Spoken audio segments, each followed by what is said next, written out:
the great replacement? Yeah, it's not a conspiracy theory. It's their electoral strategy. So into that, you throw millions of brand new people who have no connection to America whatsoever. People who broke our laws to get here, who don't speak our language, who have no idea what the U.S. Constitution says and don't care. And what do you have when you put all of that together? You have a recipe for social collapse. And that was Fox host Tucker Carlson offering a full-throated embrace of the white supremacist great replacement theory. And as Tucker spoke on the screen, the word said, Democrats often celebrate demographic change. The racist conspiracy theory claims that white Christians are being intentionally displaced by immigrants, by people of color, Latinos, African Americans, and non-Christians. And the great replacement theory has been espoused by several mass shooters over the last couple of years. The man who went into a Buffalo, New York grocery store and killed 10 African Americans, he had the great replacement theory in his manifesto that investigators found. 3 years ago, a guy who went into a mosque in Christchurch, New Zealand and killed 51 people, he was a believer in the great replacement theory. And then later that same year in 2019, a man went into a Walmart in El Paso, Texas and killed 23 people there. He also believed in the great replacement theory. This country is now well under the so-called replacement level. That means if we continue on this trajectory, and no one's trying to take us off this trajectory, eventually there will be no more native-born Americans. Now, in the wake of the Buffalo shooting massacre, Tucker Carlson went on his Fox News program and acted as though he barely knew anything about the great replacement theory. Tucker said, quote, "You've heard a lot about the great replacement theory recently. It's everywhere. We are still not exactly sure what it is." Never mind that transcripts of Tucker's own show reveal that he mentioned the great replacement theory or referred to it more than 400 times over the past few years.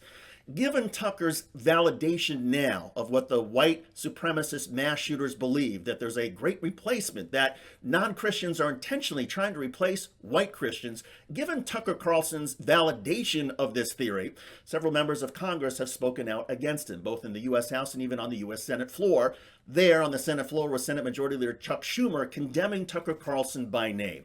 As the Media Matters watchdog group put it, the difference between a Tucker Carlson monologue and a white supremacist mass murder manifesto is the Tucker Carlson monologue gets aired in prime time on the nation's most watched cable news network. My only quibble with that statement is that I don't consider Fox to be a cable news network. In my view, they're a cable entertainment network that uses divisive us versus them rhetoric to help draw in an audience.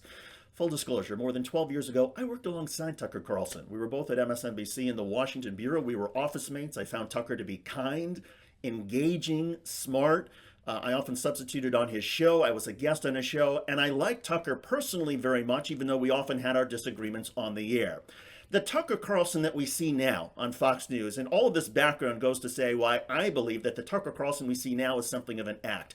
I really don't think that Tucker Carlson believes most of what this crap that he's putting out there, but he knows, he's a smart guy, he knows that it draws in a huge audience, and this rhetoric pushing the envelope has made him perhaps the most powerful figure in cable news, and perhaps even in politics. There's talk about Tucker Carlson being a leading Republican presidential candidate in 2024, should he choose to run. That is intoxicating power to somebody, especially somebody who 12 years ago had to leave MSNBC because he was doing a relatively straight journalism news program, which did not get much in the ratings.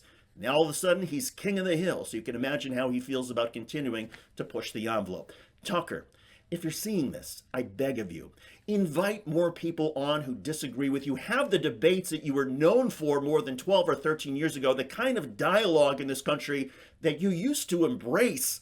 We need it. I'm David Shuster. Tell me what you think in the comment section. Thanks for watching.